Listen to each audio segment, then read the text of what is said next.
Quelles sont les plantes pour soulager une colopathie ou un intestin irritable? Bonjour à vous et bienvenue dans cette nouvelle vidéo, je suis ravie de vous retrouver. Si vous ne me connaissez pas et que vous me rencontrez pour la première fois, je m'appelle Coralie Béguin, je suis une naturopathe spécialisée dans les troubles digestifs chroniques. J'accompagne toutes les personnes qui ont des troubles de la digestion et aussi les professionnels et naturopathes à se former dans les troubles digestifs. Donc si ça vous intéresse d'en savoir plus, il faut dérouler la barre d'informations ou aller sur mon site internet coraliebeguin.com.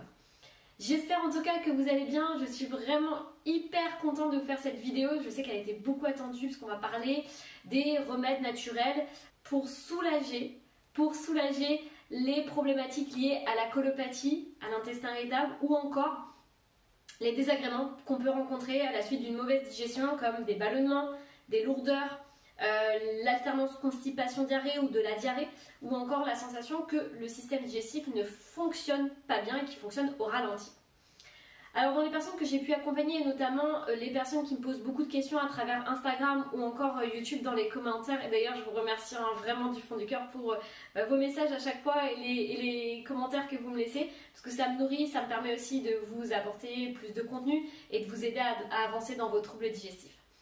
Alors aujourd'hui la première plante que je voulais vous présenter par rapport aux échanges que j'ai pu avoir avec des personnes qui avaient de la colopathie et qui ont pu aller mieux, la première plante en tout cas qu'il faudrait que vous ayez, qui est pour moi l'indispensable, l'angélique en teinture mère. Donc on va retrouver ça dans des laboratoires ou encore en magasin bio.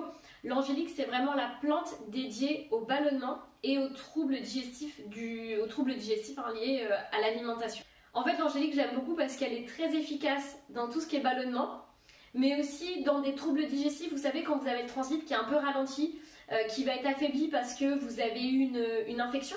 Vous avez une infection et vous sentez que votre système digestif est un peu en vrac ces derniers temps, que vous avez un peu plus de diarrhée, un peu plus de maux de ventre.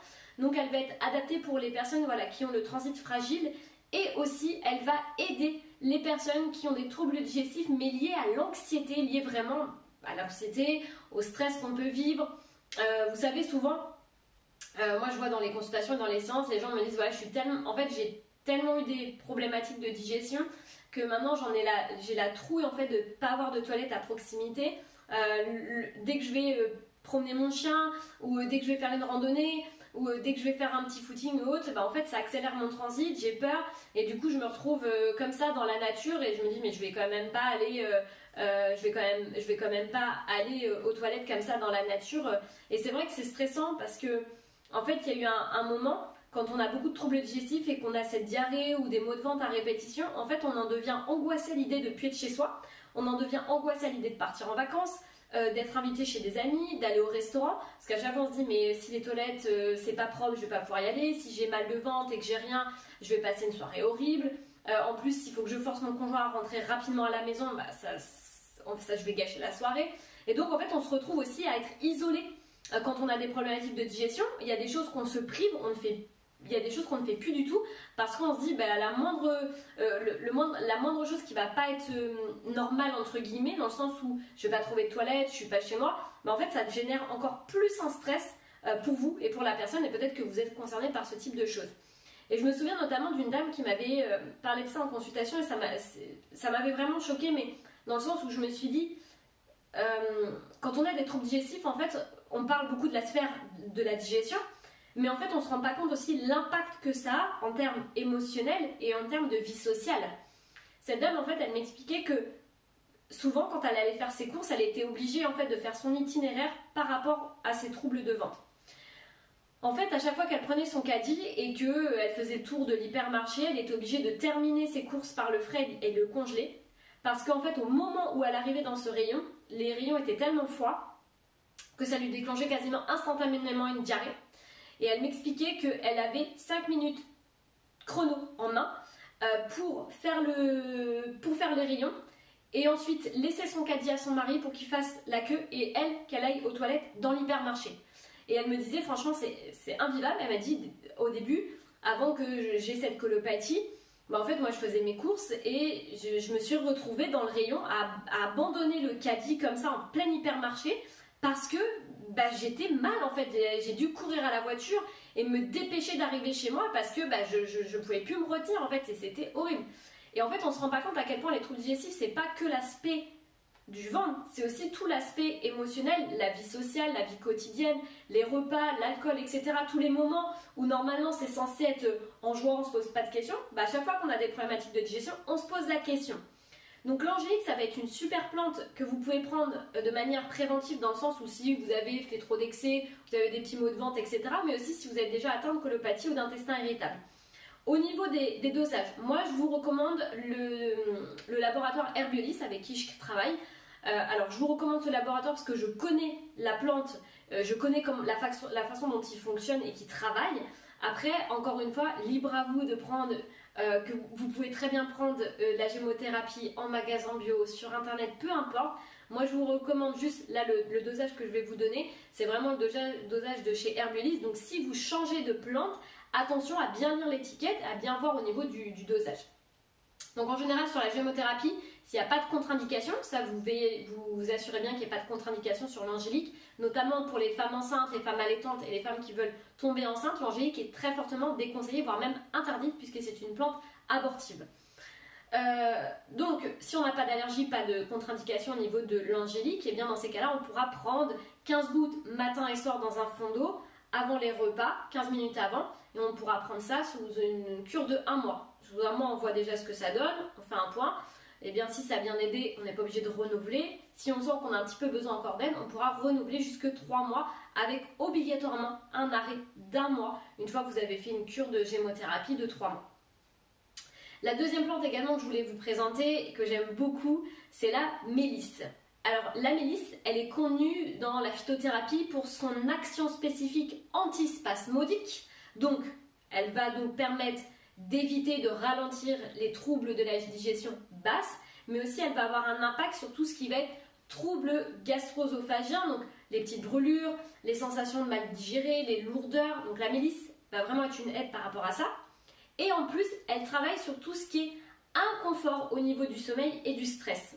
Donc pour les personnes qui ont des problématiques de digestion, qui ont des problématiques de sommeil, qui ont des problématiques au niveau de la sphère haute de l'estomac, et qui en plus de ça ont des spasmes, ont des maux de ventre et de l'anxiété, la mélisse c'est vraiment la plante que vous devez avoir soit en infusion, je vais vous remettre un lien juste en dessous si vous voulez commander, soit effectivement en phytothérapie en teinture mère de chez Herbiolis, je vous recommande celle-ci, je vous remets un lien juste en dessous aussi si vous voulez commander, ou alors effectivement un autre laboratoire.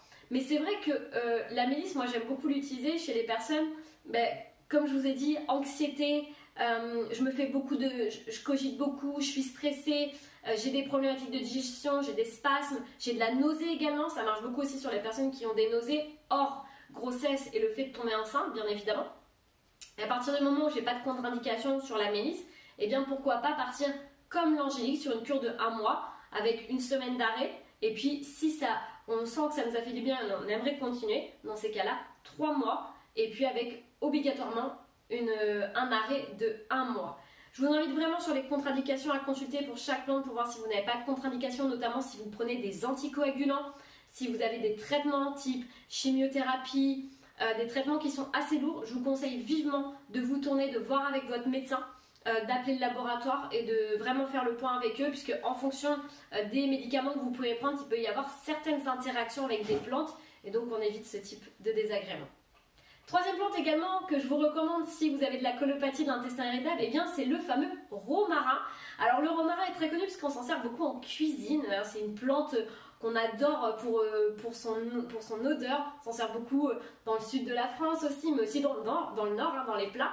Et moi j'aime beaucoup aussi faire des infusions de romarin, notamment parce que c'est un tonique au niveau du foie. Il va participer à une meilleure digestion, surtout si vous sentez, vous savez que vous avez des petites lourdeurs, notamment après les fêtes de Noël, on digère moins bien parce qu'on sent qu'on a un petit peu forcé sur le système digestif et donc on a des sensations un peu de lourdeur, on digère mal, on a un peu la bouche pâteuse le matin, on a un peu de nausée, sensation qu'on a perdu aussi l'appétit. Bien le romarin va relancer tout ça, première chose. Il va avoir aussi une fonction de protection au niveau du foie et aussi il va avoir une fonction d'épuratrice. Il va épurer au niveau du foie et donc pour les personnes qui ont le foie un petit peu encombré, qui ont le foie qui est saturé par rapport aux symptômes que je vous ai donnés, je vous ai même fait une vidéo pour voir si votre foie fonctionne bien, Je vous invite à aller la voir, je vais vous remettre le lien juste ici.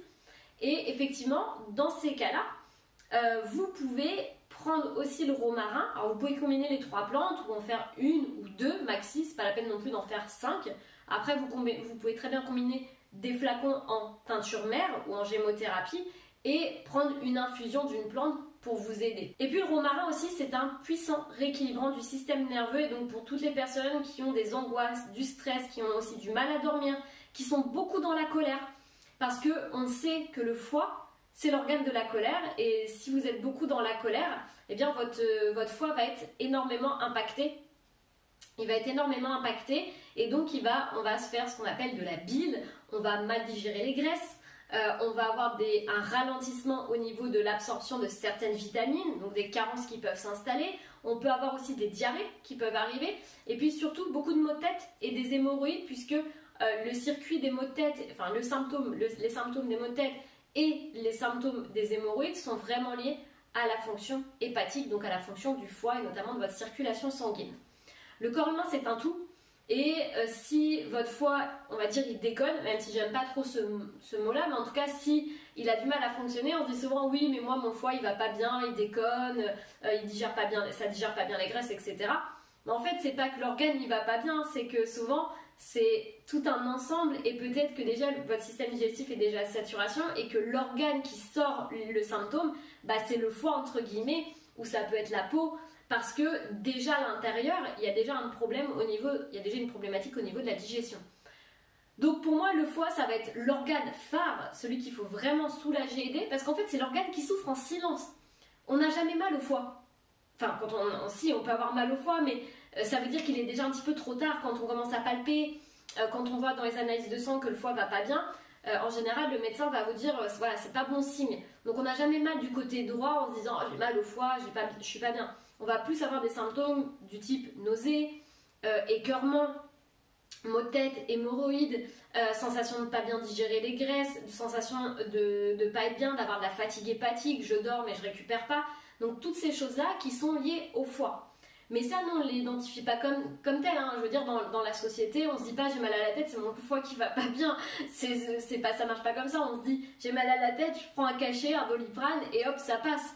Donc c'est vrai qu'en France, en France et dans d'autres pays, hein, peu importe, mais on n'a pas encore cette culture de se dire si j'ai tel symptôme, c'est parce que peut-être que mon foie ou mon système digestif me fait passer un message.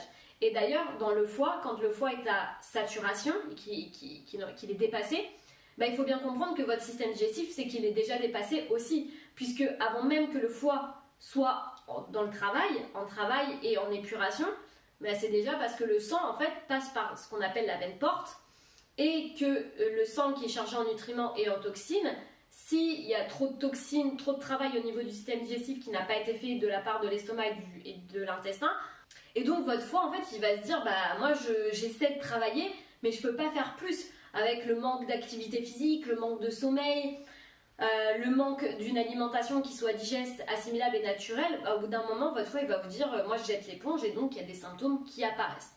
Donc là effectivement pareil, sous forme de cure au niveau du romarin, 15 gouttes matin et soir dans un fond d'eau, 15 minutes avant vos repas, ou en infusion régulièrement, 1 à 3 infusions par jour.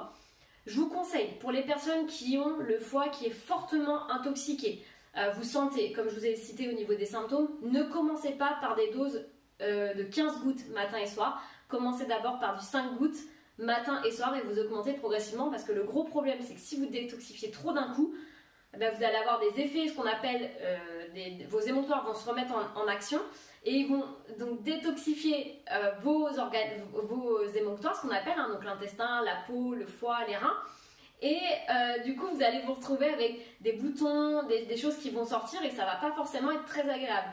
Donc pour éviter ce désagrément, je vous conseille de commencer progressivement et de voir au niveau de vos symptômes si vous n'avez pas trop de symptômes pendant cette détoxification. Voilà.